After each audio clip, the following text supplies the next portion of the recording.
Somebody just bought a limited edition 5080 that Reddit has dubbed the Foundation Edition, and it is literally bricked. We're also going to be checking out a new GPU concept from ASUS and looking at the biggest news of all, GPU price drops. Never thought I'd be saying that. You're not going to want to miss this one, so you know the drill. Let's get into it. All right, guys, this one is truly bizarre. This is a story that's gone viral on Reddit. We have a buyer who was expecting a brand new GeForce RTX 5080, and instead, what do you get? He got a literal brick in a box. This is a crazy scam, and it's a little bit of a warning to all of us. Let's dig into it. Buyer expecting a GeForce RTX 5080 ends up with a brick. Now, this reminds me a lot of a recent story from a few months ago where Micro Center buyers were getting 5080 boxes, I think it was Zotac, and inside they found like backpacks, like purses and stuff. This time, something a little bit more usable if you're looking to construct a new home, a brick. Reddit has called this aptly so, the Foundation Edition. That's cute. We love that. So this is kind of a reminder when you buy stuff on the internet, you should probably record yourself unboxing them, especially if it's like a super expensive item. Case in point, I recently picked this up off of eBay. It came from like Ukraine or something. It took forever to get here. A Voodoo 5 5500 AGP card. This was one I was kind of worried about. I was like, boy, I sure hope the card is actually in here.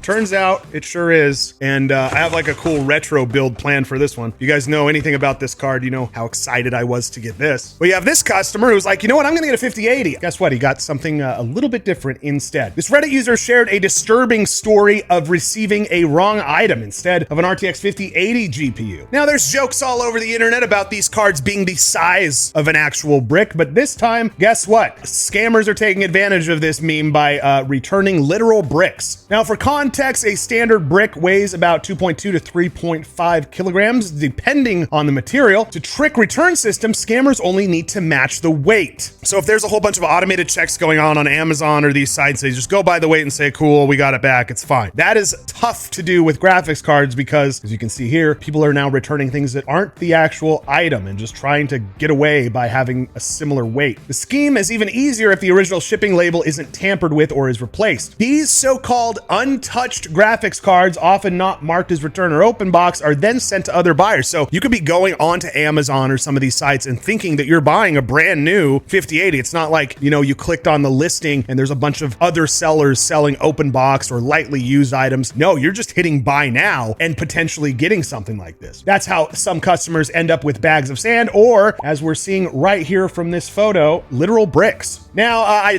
took a look at the comments, took a look at what this guy was saying. He's in the process of fighting the charge as the scammer used this obviously very clever method to make it look legit. Let me know what you guys think about this. Have you ever been scammed by buying something online, get something different than what you ordered? Let me know in the comments down below. Listen, if it has a screen, someone is going to try to get Doom running on it. That's just the way things go. This week, modders have gone to the extreme and successfully ported the classic shooter onto a freaking vape and a graphing calculator. This is the age we're living in, boys and girls. Let's dig in. Modders get Doom running on a vape and a calculator. I mean, I guess this does make sense, right? You can get Doom running on anything. These are some folks that got Doom running on, oh, check this out, a lawnmower. That's kind of fun. Or this one. I talked about this as well. This is running on an Anchor charging station. Someone got Doom running on that. There's just nothing that can't run Doom. Or at least everything should be able to run Doom by this point. Let's take this out. Even a pregnancy test, someone got it running on there as well, which I don't even want to know how that works. Well, things have now reached a new level. We've got the first attempt on a vape. This comes from Reddit, where the user showcased Doom running natively on a scientific Casio calculator. Not a new mod. A bunch of calculator mods like this already exist, but it's just showing you how easy it is. And now there is an entire page, and check this out. This is from tiplanet.org, and this entire page on this forum basically highlights all of the different things that you can do with these like Casio calculators. Things, everything from like Doom port, Minecraft mod, and even they've got an NES emulator running on these as well. This is what makes a calculator far more interesting to a guy like me. Number crunching, that's fine and all, but really, I just want a distraction in case I forget my iPhone. Check this out. Funnier example is Doom appearing on a vape. This video playing from this user over on X. To be clear, this isn't the game running natively directly on the hardware. So basically, this is a bit of a trick. This modder enabled screen sharing so that the device could display the gameplay feed. So listen, if the display is running it though, a lot of people are saying this as well, there's no reason that a stripped down port couldn't eventually run on the system itself. So this is an Aspire Pixo Vape that carries 64 kilobytes of RAM, 256 kilobytes of flash, and an external 16 megabyte SPI flash, and a beautiful, I mean, my gosh, just look at that, a beautiful 323 by 173 LCD screen. And thankfully it also accepts screen sharing through USB, which allowed this little mod to happen. This is really where we're at, right? In the modding community. Can it run Doom? And apparently it can at least screen share Doom on a vape. That's kind of fun. Let's take a look at the comments, see what people are saying. Soon it's gonna run on my glucose meter. Every blood counts to fight off hordes of evil. That's if I have the blood. This is a fair question as well. With those specs, I guess a stripped down version of Doom should be able to run. But, and this is a good question, why does the vape have a microphone in there? That's part of the specs on this as well. Apparently we need microphones in our vapes for some reason. Not entirely sure. Let me know if you have any idea why vape needs a microphone in the comments down below. Man, shopping for a new PC sure is crazy. You could walk into one of those big box stores, same place you buy your food, and pick up whatever they've got on the shelf and just settle for that. Or, hear me out on this one, you could check out Meta PCs. When you order a ready-to-ship PC from Meta PCs, you're not just getting a box with parts. You're getting a system that's built by real people right here in our Phoenix, Arizona warehouse. Our crew isn't some faceless assembly line. We're builders, gamers, creators, just like you. Every PC is hand-built, cable managed, stress tested, and QC'd by professionals who actually know what they're doing and care about getting it right. This isn't a mass production, this is craftsmanship with a freaking purpose. We take the guesswork out of buying your next PC, so when it arrives, it's ready to go. You've got no weird BIOS settings, no missing drivers. It's quite literally just plug and play. Because behind every system is a crew that's obsessed with quality and proud to put their name on every single build. And if you need help, you're talking to the same folks who built it, not somebody overseas reading a script. It's personal, it's local, it's 100% US-based support from people who actually care. So when you order a ready-to-ship system, you're not just getting fast shipping, you're getting a PC built the right way by a team that you can trust. It's built by us for you. Meta PC's ready to ship. Check it out on the website at metapcs.com. And now, back to the news. GIGABYTE is trying a new thermal composite on its RTX 5090 AORUS Master GPU, but it seems there's a better way. There's a new test out that reveals that swapping out the composite for pure liquid metal can drop temps by an impressive 5 degrees Celsius. It's just massive for enthusiasts and for overclockers. Let's take a peek, shall we? Yep, GIGABYTE's RTX 5090 AORUS Master metal composite grease is tested. You've got 5 degrees Celsius lower temps after they switch that bad boy to pure liquid metal. This is coming by the way of Bauer, who is great at testing all of these beautiful high-end cards and just seeing how much we can squeeze out of them. Bauer is analyzing GIGABYTE's claims after users noticed that their AORUS Master cards don't actually use liquid metal. The official information never promised liquid metal for the Master series, only for Waterforce, but it created a good opportunity to see what's going on underneath the cooler. Let's take a peek at some of these photos and clips from Bauer. Bauer, who runs Thermal Grizzly, used lab equipment to identify the ingredients of GIGABYTE's metal composite grease. He tested an RTX 5090 AORUS Master card he bought at launch. Stock testing for Mark, running for 15 minutes at 40% fixed fan speed, showed 78 to 79 degrees Celsius with a little low coil whine, reasonable noise. And then he took it apart. You take apart the GPU, what happens next? Well, check this out. He found a hybrid thermal interface, conventional paste mixed with liquid metal droplets under a microscope, and then he scanned using an electron microscope with EDS mapping and confirmed a gallium-indium alloy,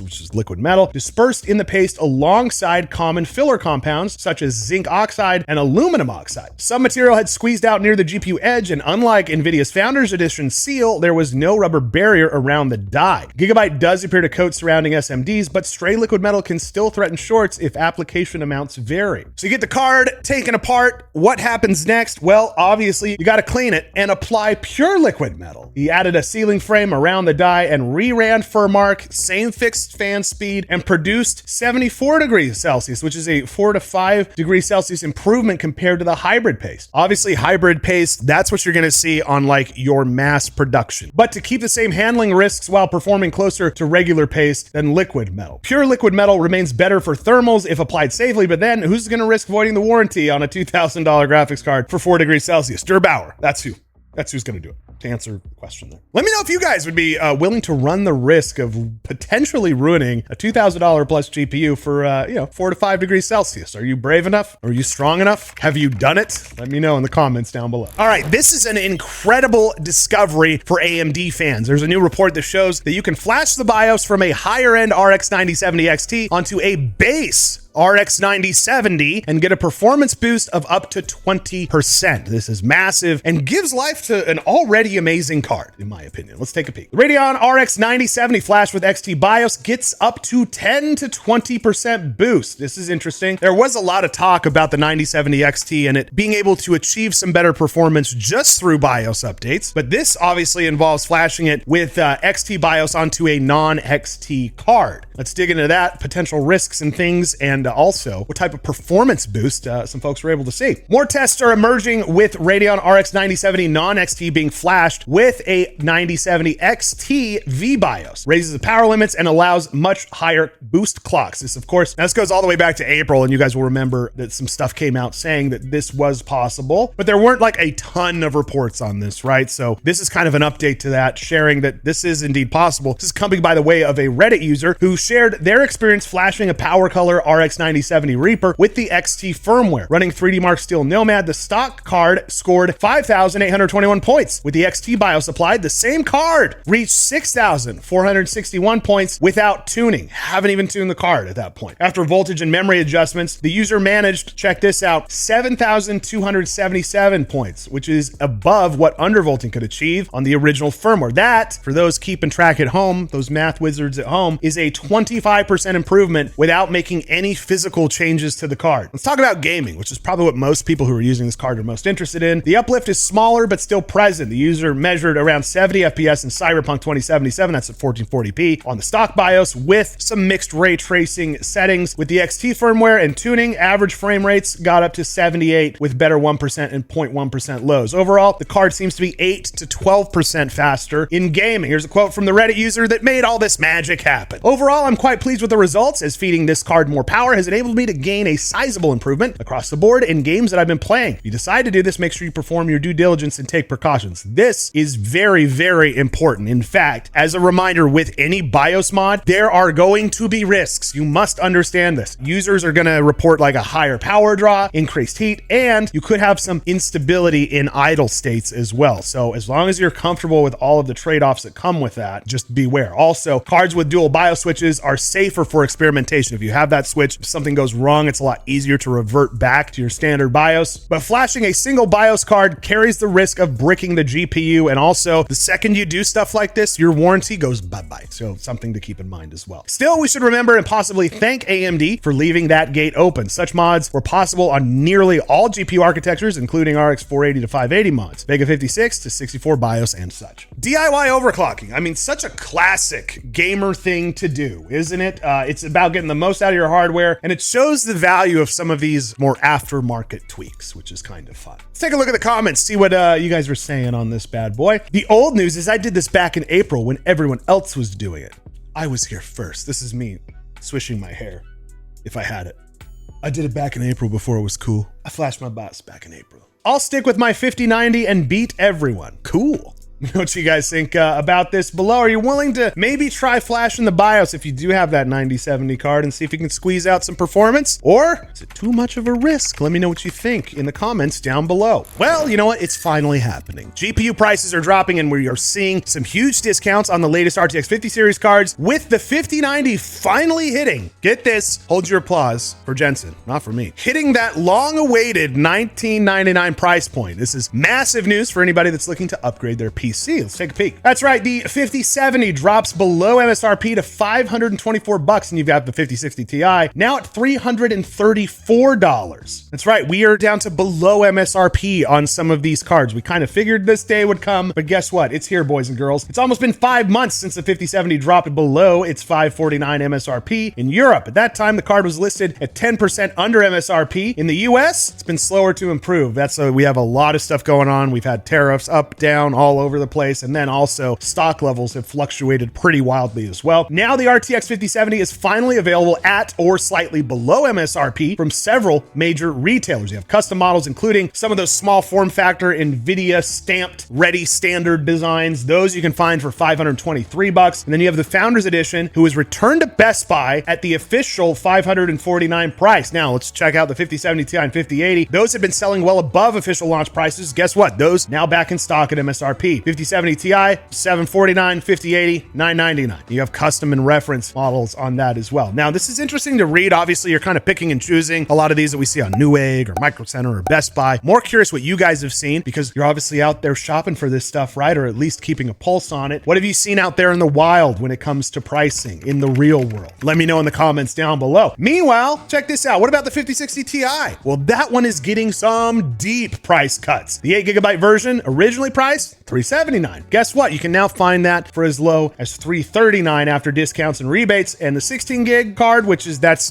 the card that everyone should get if you are going to get a 5060 Ti. That one still remaining closer to the $429 MSRP. Standard 5068 gigabyte cards, boy, they're everywhere. You can find them all over the place. $299 official price, it's all over. So let me know what you think about this. Is this a sign that the GPU market is starting to normalize a little bit after a long period of inflated pricing, or should we not get our hopes up just yet? Let me know. And part of this too has a lot of people speculating, because price drops like this can typically come when there's a release of new cards on the way. And there's been a whole lot of speculation about those new super cards coming out, when they'll come out, what the pricing is going to be. Let me know what you guys think, if that plays into this at all in the comments. Let's check out what people are saying though. I pity the fool in 2025 who still bought or is going to buy an 8GB card. Why not just get a console? Current 8GB and 12GB card prices are totally unfitting in 2025. It's almost like we're living in a hypothetical 2018. These price cuts are not really a reason to be happy about. As someone already wrote in the comments, 8GB cards ought not cost more than $200, and 12 gigs more than $400 in 2025. Well, welcome to 2025. Things are weird, my friend, and nothing makes sense. ASUS is working on a new concept for GPU power delivery. Their new system uses a custom PCIe connector to deliver up to 250 watts of power. It's a bold move that could change how we build PCs. This is a pretty interesting look into the future of PC building. I want you guys to weigh in though. Let's take a peek first. ASUS reveals a concept GPU power delivery system up to 250 watts using a custom PCIe connector. Now, this looks a whole lot like the BTF connector that I just saw on the Astral 5090 BTF. We have a build that we have going here at Meta PCs for that. That looks exactly like that connector. And I would imagine there's a lot of shared technology there, because with the BTF version, that's how that card is able to get power from the BTF board. So I would imagine there's a little bit of overlap here. Let's dig into exactly what's going on here though. The reality is that modern GPUs increasingly need alternative power delivery methods. You've got companies like NVIDIA raising TDP targets for their flagship models. For example, the 5090 takes 4 8-pin connectors for its 16-pin adapter. ASUS previously developed the GC high power connector, which hides the 16-pin cable by relocating it to the PCIe interface side. This improves aesthetics and reduces the risk of melted connectors, but it doesn't remove cabling altogether. The motherboard's still using a 16-pin connector, and the power supply has to be connected in the standard way, but it's still hidden from view. This is the interesting part, right? Because there's been so much hoopla about power delivery to graphics cards, fires, hazards, things being unseated and it just torching your card, and rightly so. There's been a whole lot of talk about that. So does this new concept potentially move us in the direction of not having to deal with that as much, or even offloading some of the power required to plug into the card itself and then instead routing that through the motherboard? Interesting stuff. Let's take a look. The new concept doesn't solve the limitation. Motherboards still need extra power, and no alternative has yet been proposed for that. Current high-end boards already use 24 by 8 by 8 pin just for the main system, and some add 8-pin connectors for GPUs to stabilize current, which is useful in those multi-GPU setups, probably mostly for AI workloads and things like that, I would imagine. ASUS's new approach modifies the PCIe x16 slot and the GPU to deliver up to 250 watts, check this out, directly through the slot, far above the standard 75 watts, quite a bit above, in fact. It adds 12-volt lines to the PCIe edge connector, thickens copper layers, and uses more conductive materials. The motherboard supplies the higher load with an extra 8-pin connector feeding power into the slot. Like GC high power, this doesn't eliminate cabling, it just moves it somewhere else. So let's talk about the demo, the ASUS demo. In this demo, ASUS presented a tough GeForce RTX 5060 Ti concept card, drawing nearly 250 watts just through the slot. No external cables at all. This design targets GPUs in the 150 to 250 watt range, which typically need 1 or 2 auxiliary connectors. The modified slot is backward compatible. Cards designed for it will still work in a standard PCIe slot, but fall back to the 75 watt limit and external connectors. On ASUS boards with the enhanced slot, they can use the full 250s. So this is a cool concept, really. I mean, it comes down to like a cleaner design, which you get from that as well, while being able to deliver power for the GPU directly through the board. And up to 250 watts, that accomplishes a whole range of cards, obviously not on your super high end, but nonetheless, very interesting. Still a concept. If adopted, GPUs under 300 watts would eventually ship without external power connectors, but they would rely solely on the motherboard. Let me know what you guys think about this in the comments down below. From what I've seen in the comments here, I'm saying yes, please. Looks nice. Contrarian in the comments, but why? All that effort just to hide one cable? I could only see it as useful in small form factor cases. In full towers, why even bother? Large towers absolutely benefit, especially eATX optimized ones. Well, it's a new concept. They're pitching new ideas. I like that they're trying something new. With newer cases usually having 3 fans at the bottom for intake, the power cables do tend to get in the way to whatever degree, I would imagine. But I agree. I think it's nice that we're trying some new ways to deliver power, because that seems to be where a lot of our problems are stemming for. Certainly not mostly on the 250 watt or less cards, but nonetheless, maybe a move in the right direction. Let me know what you guys think in the comments down below. You think your PC has bad cable management? Oh, a repairer has branded a customer's gaming PC, quote, a monstrosity due to what they called a skin lacerating cable management job. We're going to dive into this horror show of a build and ask, how could this happen? Let's take a look. Now, we don't know why this PC was sent in to repair, but this is from Reddit. This is a PC repair professional who was sent in a system to fix it had some very weird and possibly hazardous modifications. This Redditor and shop owner didn't shy away from branding the stricken PC a monstrosity. The shroud, check this out, looks like it was ripped open by a xenomorph. That is one way to put it, a very eloquent way as well. Let's take a look at this photo on Reddit. Pull it up here. Yeah, that is one way to do it.